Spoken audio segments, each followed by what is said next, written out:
अॼु असां इन वक़्तु हैदराबाद जे क़दीमी तारीख़ी जेको बाग़ आहे रानी बाग़ उते मौजूदु आहियूं। रानी बाग़ जेको आहे पाकिस्तान ठहण खां अॻु में ही जेको आहे मौजूदु आहे।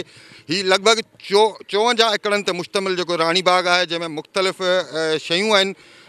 रानी बाग़ तारीख़ी हैसियत जो हामिल आहे। इन खे ख़ाली कराइण जे लाइ नोटिस जारी कया विया आहिनि। डायरेक्टर टैक्सिस आहे ग़ुलाम हुसैन कपरी साहब।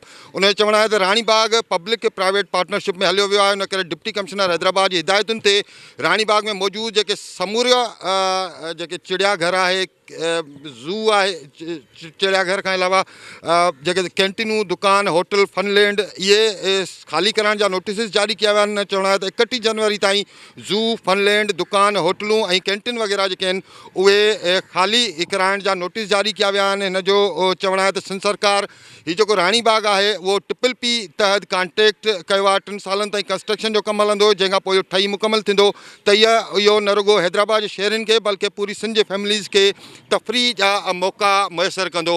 हाणे इन हवाले सां हिननि जो चवणु आहे त जेको आहे 31 जनवरी ताईं जेके नोटिस जारी कया विया आहिनि ऐं 31 जनवरी ताईं समूरो ख़ाली कराए जेको जिन सां कॉन्टेक्ट कयो वियो आहे उन हवाले कयो वेंदो। कैमरामैन एजाज़ खुसो सां गॾु सलीम मल्हा, मेहरान TV न्यूज़, हैदराबाद।